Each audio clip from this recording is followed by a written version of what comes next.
This is Sue with Cat Hair Don't Care, the occasional randomness of my life. So I wanted to share with you a project that I am working on. This is my class Sash for my character in the live-action role-playing club Amtgard. And this tends to just... This is finger knitted. This is my original finger knitting, and I made like 10 feet of it. My cat is going to show up. It's okay. Hello. So this is just finger knitted, and that's great, but it's kind of round. It ends up round, and I wanted it to be flat. So I had the great idea to weave it. Cat hair. Don't care. Hello, cat. If you come here, you will be in the picture, but right now you are not. So come here. Come here, let them see you. Yeah. There you go. Yes. Okay.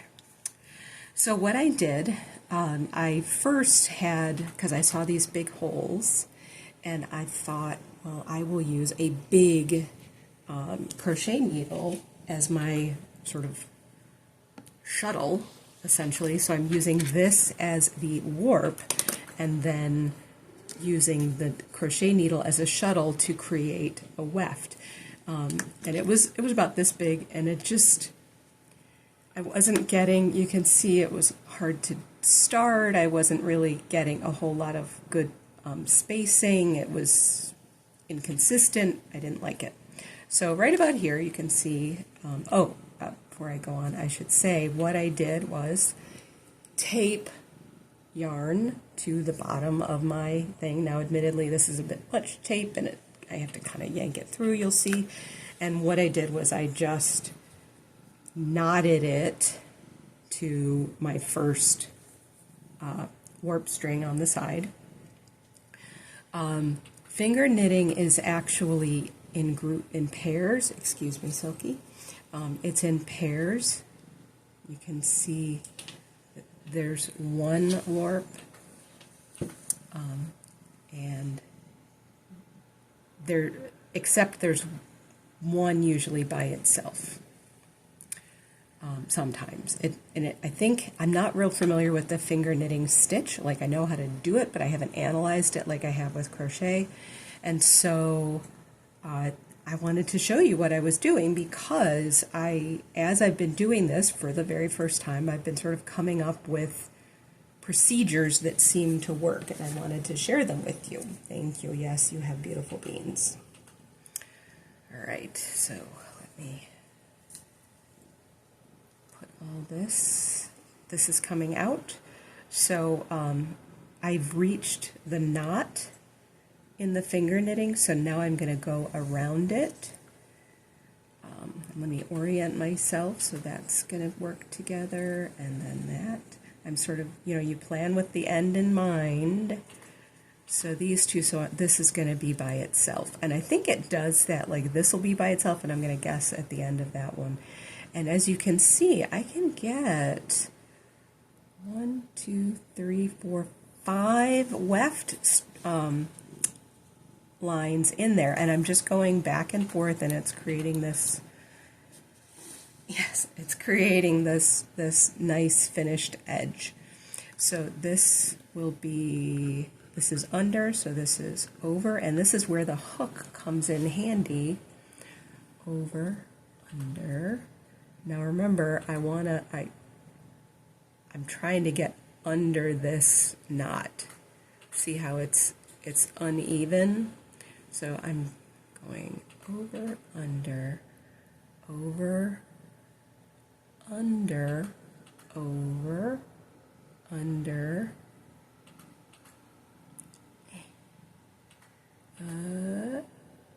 over, under, and over, so just out. Now what I want to do is push up. Now I'm right against some knots, so it's not as obvious, but what that does is it just tightens it, and then I want to make sure that I am pulling the thread above my fingers as I'm holding it.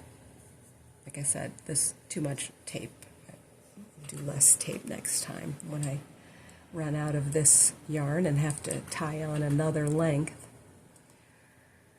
So you pull it through, and the reason you put it over your fingers is so that it is forced to stay as close as possible to where it was. You want to have it be nice and tight. Now, I slowed down. I didn't pull it tight because I want to have it be flat, not get rid of all of the empty space. So you can see it's still kind of loose, but that's what that pushing it up.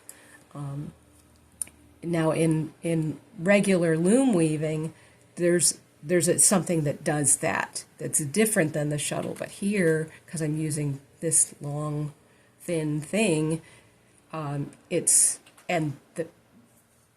using it as both the shuttle and as the tightener. I don't know what it's called. All right, so now I'm just looking.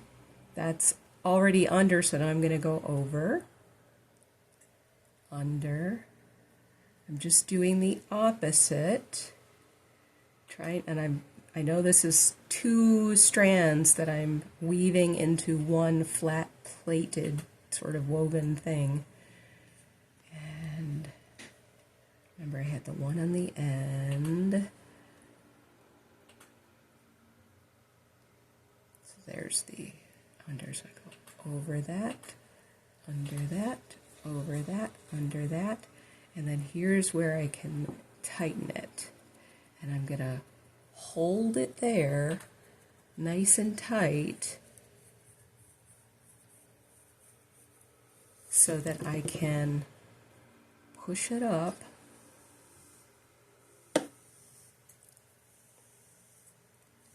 Now, is this the best sash in the world? No.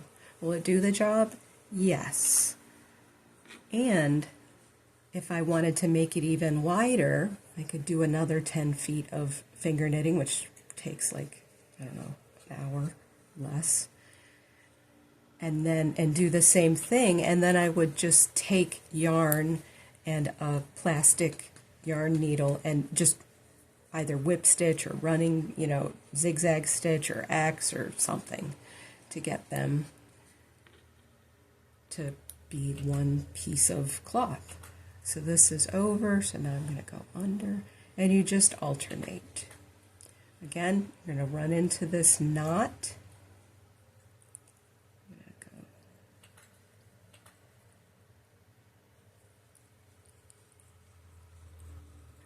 go over that, and nope, there. How am I supposed to do this? What am I looking at? Ah, this is the one that I'm looking at. I'm going to use this and go all the way up. Kind of smoosh it up. Well, now, how did that happen? That wasn't supposed to happen. Oh, because there's something there. Well, you always got to keep your eye on the stitch.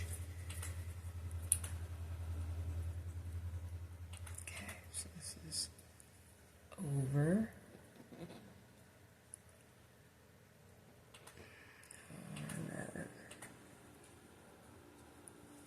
there it is. Okay, so this is over. You got to make sure you come up under, like below the one that you just did, because if I had gone there, well, then I'd be out of luck. This is over. I'm losing it again. There it is, there it is. Over,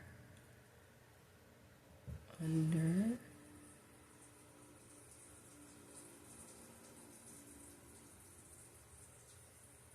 over. How did that?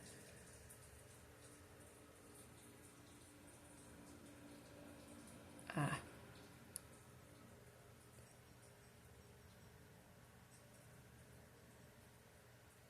This is really, I'm glad this is happening. Okay, under, there we go, over, under, over, under, over, under, and now I'm gonna get that nice and tight up there.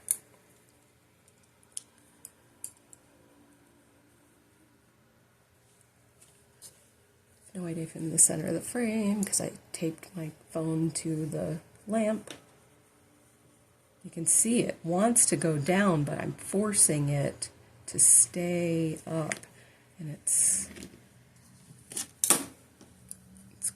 going, some of them are going under those knots. So it's a little tricky, but